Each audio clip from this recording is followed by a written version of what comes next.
Hello everyone, Radhe Radhe. तो चलिए एक स्टोरी स्टार्ट करते हैं। तो मैं सुनाना चाहूँगी। तो एक बार की बात है, एक गांव में एक व्यक्ति था। बहुत मेहनती था, बहुत काम करता था। पर प्रॉब्लम ये थी कि वो पूरा दिन काम करता था, पर फिर भी उसके पास लास्ट में जाके उसको शाम को कहीं ना कहीं लॉस हो जाता, कुछ ना कुछ हो ही जाता।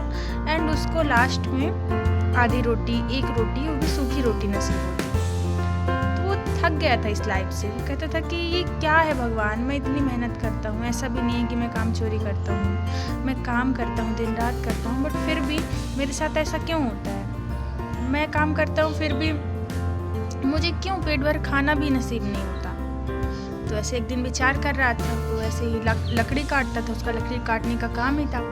वो जा रहा था, तो रास्ते में जाते जाते उसे एक व्यक्ति मिला और बताया कि एक साधु संत आए हैं, महात्मा आए हैं। वो बहुत ही ज्ञानी हैं और सबके भविष्य के बारे में बताते हैं, उनकी कुंडलियाँ देखते हैं, सब कुछ बताते हैं। तो उसने क्या किया कि अपनी एक कुंडली लेके गया उन महाराज के पास, उन गुरु जी के पास, एंड उन्हें दिखाया और बोला कि प्रभु, मैं बहुत मेहनत करता हूँ, पर पता नहीं क्या होता है मेरे साथ, कहीं ना कहीं लॉस हो जाता है, मुझे खाने तक का नसीब नहीं होता।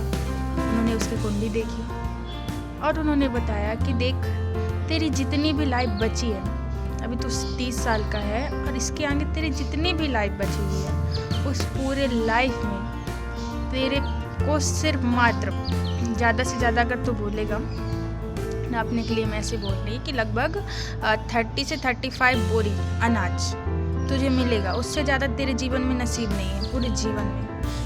तुझे उसी का भगवान कि वो एक दिन में ना ख़त्म हो जाए, थोड़ी थोड़ी करके तुझे दे रहे हैं, वही तो शाम को तेरे को मिलता है। तो बोले ठीक है। अब उसने महाराज की बात सुनी और फिर वो कुल्हाड़ी लेके चला गया काटने। वो अपना काम किया, फिर शाम को आया, फिर सोचने लगा कि मैं ऐसे करते करते कब तक जीऊँगा, ये आधी रोटी ये सब खाते हुए। तो उसने क्या किया कि जो 30 बोरी थी उसके जीवन में, उसने इकट्ठा मंगा लिया, अनाज मंगा लिया। उसने वैरायटी के अनाज मंगा लिए, कुछ चावल मंगा लिया, कुछ दाल मंगा लिया, गेहूँ मंगा लिया, सारा कुछ मंगाया घर पे। एंड उसके बाद उसने भंडारा कर दिया, पूरे गांव को भंडारा कर दिया। बोली ये रोज़ रोज़ का जो मरने से बेटर है कि मैं एक ही बार में ख़त्म हो जाऊँ। तो उसने क्या किया, भंडारा किया बढ़िया। फिर हाथ इतने टेस्टी उसको जो खाना था उसने सारा कुछ बनवाया, इफ़रात बनवाया, और पूरे गांव वालों को भंडारा कर दिया। 1 दिन चला भंडारा, 2 दिन चला, 3 दिन चला। अब उसका आखिरी अनाज था, तीसरे दिन ख़त्म हो गया। अब उसे लगा कि बस हो गया, अब एंडिंग है, तो बस ख़त्म हो गया। उसने अगले दिन देखा, 4th डेज देखा कि वो उठा, कहीं ना कहीं से उसे अनाज मिला। देन वो जितने बोरी खर्च किया था उतने बोरी अनाज आके उसके घर में रख गया, मतलब उसे रखा मिला।